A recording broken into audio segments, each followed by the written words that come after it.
Hey, I'm UFC fighter Kyle the Monster Nelson, and you're listening to Vibe 105 Sports. This is Vibe Talks, exclusively on Vibe 105. Michael Asiffo here with Vibe 105 Sports. And my guest at the time is UFC featherweight Kyle the Monster Nelson. How are you? I'm doing great. Awesome. Awesome. Congrats on your win. I guess let's get that out of the way. First question, how good does it feel to, one be on that Vancouver card? First time in, I believe, 3 or 4 years, so since 2019, that the UFC has been in Canada, and also picking up the win in your home country. Yeah, it felt amazing. Obviously, Canadian MMA fans have been wanting the UFC to come back. I mean, this whole the whole 4 years, and for them to finally be able to come back and put on a show, in Vancouver. It was a packed house, a ton of Canadians on the card. We had 6 Canadians fighting, so that's great. And then to walk out there and get the victory, was kind of the icing on top. It my last couple fights, my last fight was a draw. Before that was a close decision. All these fights I kind of thought I won. So now to finally go out there and get that victory and I think put on the best performance of my life. Yeah. Awesome, awesome. So we're gonna get to kind of how the Canadians did in general. But definitely it must have been awesome for you to get the win over a guy who was pretty highly regarded, undefeated prospect at the time. And you put the one in, I believe, 12-1. So congrats on that. How'd that feel? It felt great. I knew going in, him being undefeated, he wouldn't have obviously faced somebody that was, quite at my skill level. So I think I was able to kind of, break him mentally a little bit in there and, kind of take him to, the deep waters that he, hadn't seen yet. Yeah, I find that that's kind of the thing that a lot of prospects don't realize when they're facing, grizzled vets like yourself, is that they come to UFC, with a ton of fanfare, but they haven't really dealt with that adversity yet. And, that's not to say that they wouldn't deal with it better in the next couple times, but sometimes, more often than not, you see that they crack. Was that something that you guys were counting on when training for the fight? It was something I knew in the back of my head. I knew basically what he was gonna do. Was his footwork. He was gonna try the takedowns. I knew once I touched him with some of my power, he wasn't gonna like it, and then he was gonna shoot the takedowns. And we knew once we kind of stopped the first takedown or two, we're probably gonna see him start to deflate a little bit. And so I touched him with the power, hurt him, was able to stop the takedowns, but I mean he stayed game. Like he never really took his foot off the gas pedal. He was still swinging with a ton of power all the way to the end of the fight and stuff. Just I think I was able to kind of take a little bit of the wind out of his sails, and show him that I'm not somebody who's going to walk all over. Mm-hmm, mm-hmm. Yeah. So, kind of segueing off of that just a tad, you weren't the only Canadian on the card, obviously. You had a couple of your teammates in Deanna Balbita, and I believe Mike Malott was also is also a teammate of yours as well. Who also had a close call with the railing, by the way. That really the railing nearly fell on. But you guys all got the win, and the Canadians went a perfect 6-0 in the octagon that night. Was that something that you were kind of really excited about and really happy about, that not just you enjoyed some success, but everybody got to kind of join in on that hype train that was the Canadians picking up the W in Vancouver? Yeah, I mean I've trained with pretty much everyone on the all the Canadians on the card except Mark Andre. But I spent some time at TriStar, so with Eamon Zahabi. I travel a little bit to Niagara Top Team, so I trained there with obviously Mike Malott and Jazz Divisius, and then at House of Champions with Mike Malott and Deanna Bobitsa. So I mean, I kind of knew everyone on the card, and then I mean, even just for Canadian MMA in general, it was amazing to have everybody win, but also knowing you know everybody on the card, knowing Mike Malott, knowing Eamon, and seeing them go out there and do well. And then afterwards, you hear, oh, this guy got a bonus and this guy got a bonus. So, it makes you feel really happy for not only my teammates and my fellow Canadians, but Canadian MMA in general. Mhm. Yeah, and that's kind of the thing too. Was that it was a lot of guys on the East Coast. Actually, I believe every Canadian who fought is from the East Coast, be it Ontario or Quebec. So, I guess the question is that, now that they did it in Vancouver, which we know is a long trek from Ontario, how much are you kind of like in Dana White's ear to kind of get a fight or get a card in Ontario to be on? Yeah, I mean, that was like kind of one of the first things I said right after the fight. I feel like pretty much everybody else said it as well. Everybody in the fan, like all the fans. I mean, I think a good chunk of the fans were from Ontario. I got tons and tons of messages of people flying out. So yeah, I think Dana said in the post-fight press conference that definitely is coming back to Toronto next. He didn't really give a timeline, so I haven't heard anything yet. But I mean, hopefully this year. But we'll see what happens.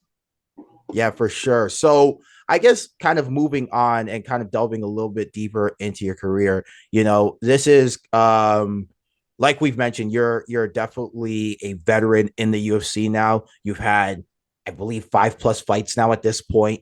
Is what's next for the monster here moving forward? Picked up a big win here. Is there anything else that's in the cards? Yeah, I mean, I told my manager like let's go again. I didn't really get injured at all, so yeah, we'll try and get another fight as soon as possible. I have one more fight on this contract, uh, so yeah, so we'll get that one done, and then try and get another fight or another 4 fight deal signed, and just keep the ball rolling. I mean, in a perfect world, I'd like to fight 2 more times this year, and it'd be great if I could pick up another one in like August or October, and then end of the year, maybe December, something like that, if they come back to Toronto. Mm-hmm, mm-hmm. Awesome. Okay, so kind of delving away from kind of the UFC game, I know that you've kind of done some kind of good things when it comes to Ontario mixed martial arts and been a bit of a pioneer, so to speak, for the new generation. And I kind of want to speak on that. Now, you recently opened a gym in the Muskoka region, and there's not a lot of them there. Can you kind of talk a little bit about that? Yeah, absolutely. I was born and raised in Huntsville, which is kind of like the northern part of Muskoka. And yeah, I mean, I started. When I was really young, I wanted to be a boxer. There wasn't really any boxing gyms. When I turned 14, I wanted to. I finally settled. I was like, I'm going to find a boxing gym. And the closest thing I could find was Muskoka Kickboxing in Bracebridge. So it was about a half hour, 40-minute drive. But I talked my parents into taking me there, and then they also did jujitsu. So I started doing jujitsu and kickboxing, and then obviously that started this whole career. But now, finally getting to a point, in my life, I always thought I was going to wait until I retired from the UFC to open a gym here in Muskoka. But definitely seeing that there wasn't much, really going on right now, and especially where my gym is in Gravenhurst. I know there's a lot of issues going on with some of the youth just not having a positive outlet. So they're, Mhm. kind of getting into trouble and stuff like that. And so I think the perfect cure for that is mixed martial arts. I think getting our young kids into a constructive, disciplined martial arts where they're going to learn honor, respect, all that stuff. They're going to get a chance to work off all their energy and stuff. They're going to have a safe place to do it, and they're not just going to be kind of aimlessly roaming through town getting in trouble and stuff. So that was definitely something I've always wanted to do, and I was hesitant to do it before I retired, but now that I've started, I've absolutely fallen in love with coaching and getting to interact with people from Muskoka, and now even I've opened it up to invite people from all over Ontario, and we've had people from Ottawa and North Bay and Sudbury, and a lot of people have made a pretty long trip to come to my little gym and train. Nice. Yeah, and I'm really touched by that kind of part you mentioned about, kind of opening it up for the kids, they're who are getting in trouble or don't really have that outlet because for as much as a lot of martial artists hype on it, harp on that point, there is a redemptive power in martial arts. You know, I guess my next question, kind of building off of that, is to ask like, um, how if let's say I'm kind of a newcomer to martial arts, like I don't get it, like I'm just kind of on the periphery, outside looking in, and I'm trying to sell martial arts to someone like me who's not really looking to get into the ring or anything like that, but just looking to kind of go in and train. Is that something that you would sell to them, that there's a redemptive power in it? It makes you feel strong, makes you feel confident, you're learning discipline. Yeah, yeah, absolutely. I mean, and it works at both ends of the spectrum. If somebody's, maybe they've got a kid and their kid's the bully, and Mhm. and they're like, hey, my kid's, being a bully, we can't, rail him in. Then we bring them to martial arts, and then we're able to kind of, humble them through hard work and stuff like that, and they kind of realize that they're not the be all end all and stuff like that. But then we get the other end, maybe the bullying victims or the people that are insecure or stuff like that. They get to come out and they get to build strength and self confidence and all that stuff. So I mean, it works for everybody. And then with adults, it's kind of I don't know what you'd say is easiest, but it's definitely the funnest way to kind of lose weight, build muscle, get in shape. And then there's something about the camaraderie that you get at a martial arts gym that you're not going to get at a weightlifting gym or something like that, where everybody hangs out after and chit chats and everybody's friends. And so again, it's not just like martial arts; it's a community and a family. Nice, nice. So, I guess, last couple of questions here. The first question would be, uh, you're now kind of, you've got your burgeoning UFC career, you've got a gym opening up. Is there any plans, moving forward, just in life in general for you? Yeah, I mean, me and my fiance they want to get married. We'd like to have some kids, stuff like that. So yeah, I mean, there's so much going on in my life right now, and in the kind of the earlier part of my MMA career, MMA was everything. Like I like ate, slept, everything was MMA, and I was 100% focused and dialed in on it. Now that I'm getting a little bit older, I'm finding a better balance. Mhm. And with this better balance, I'm finding more success as well. So, setting aside some family time, going to church, going on date nights with my fiance, not always grinding all day, every day in the gym, but still getting in those, 2, 3 sessions a day, but then finding life outside the gym and life outside mixed martial arts has improved my life overall and like my overall happiness. And then I think that helps reinvigorate me for my sport. Mm.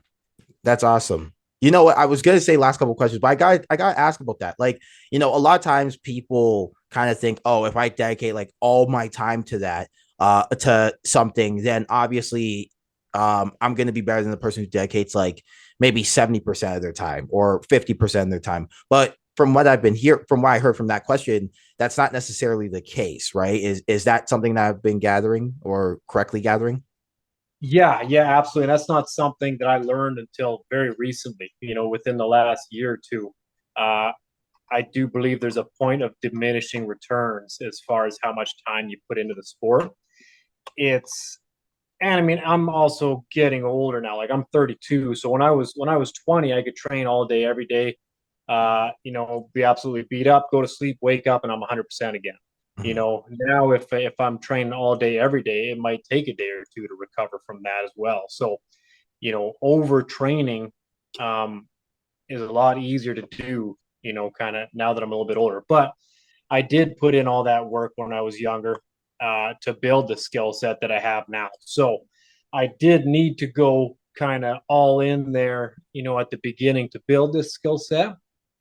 But now yeah, now I've found a little bit better of a balance, and I think that's definitely something that's needed. And that way too, when I do decide to retire, I not my entire being isn't mixed martial arts and the UFC. And we see a lot of guys that kind of retire, they sit on the couch for 2 weeks and they're like, I'm nothing without this sport. I'm doing really well building my life outside the sport with the gym and with my family, and so I know when my time comes to retire, I'm already excited for all the cool stuff I'm going to get to do with helping coach kids and coach other athletes, and then even just spending time with my family. Yeah, that's awesome to hear. So I guess final question.